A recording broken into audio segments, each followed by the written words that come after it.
Moving into the series, we've talked about our grip, how grip is the master. We've talked about sights and how sights set the pace.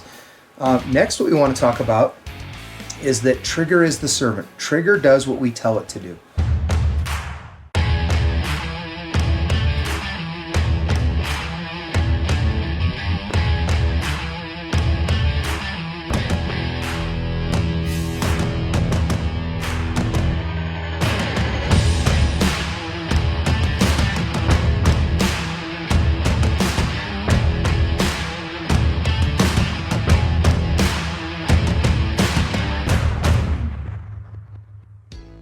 Moving into the series, we've talked about our grip, how grip is the master. We've talked about sights and how sights set the pace.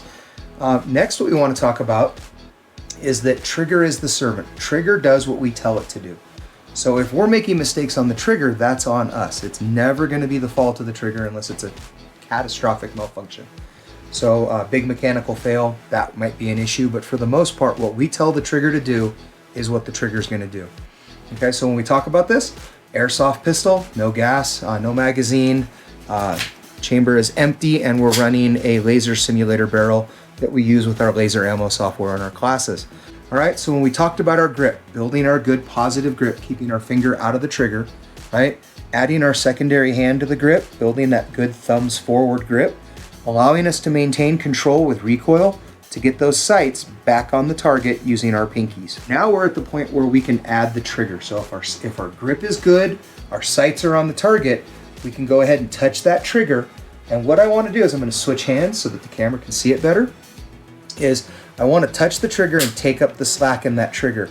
Nice and smooth and easy. You could hear it break. I just want to be able to add pressure to that trigger without moving the gun at all. Okay?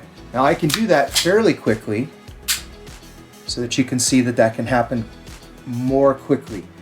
We don't want to go slow. Misnomer was that you can go smooth and slow and create speed.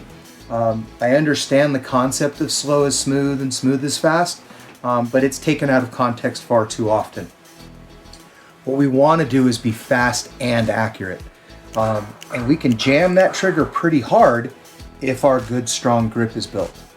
So when we talk about slow down and get your hits, we're only doing that at a basic level to build the same repetition. Once we're good, we need to start to increase the speed. So by building speed on our trigger press, what we can do is we can engage our target more quickly, get the sights back on, and touch the trigger again, if that makes sense. Okay, so we need to add some CO2 to this to get the recoil, so you can see the recoil pulse and then the trigger manipulation. So I'm just going to do this one-handed for now so that you guys can see it. I'm going to go ahead, I'm going to get my grip, I'm going to get my sight picture, I'm on the target, I'm going to go ahead and touch the trigger, and as I manipulate the trigger to the rear in a slow, steady motion, you're going to see it pulse forward. And I'm going to let off the trigger and I can press it again. And the idea here is that when the gun recoils, my grip is actually bringing the gun back onto target, and as often as the gun is on target, I can press the trigger. Okay? So when I talk about doing that, it's not about speed, it's about accuracy, but it's about moving that trigger to the rear without moving that front sight at all out of alignment with the rear sight, and just keeping the gun on the target. So once again, build your grip. Grip is the master. Okay, sights set the pace. So as often as your grip allows you to have the sights on the target, you can touch the trigger and you can engage your target. Any questions? Probably not. But if there are, throw them in the comments and we'll talk about them. I'd like to thank John from Active Self-Protection for talking about grip is the master, sight set the pace, trigger is the servant. I got that from him.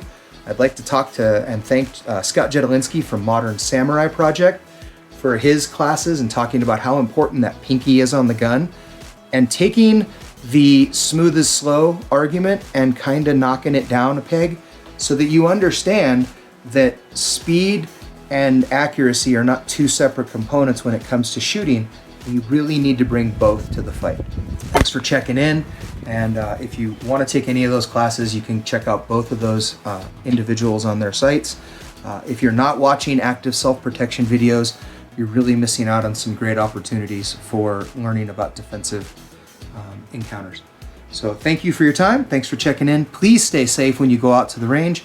I want to give a shout out to Jeremiah at Aurora Podcast Studios for helping me make this video series on grip, sights, and trigger. He's actually helping me out right now, so I really appreciate it. Thank you, Jeremiah. You can find more of our classes and more of our information on www.3fdt.com. And that's got our classes and some about us information. It's also got links to this YouTube page and some other products and recommendations that we have.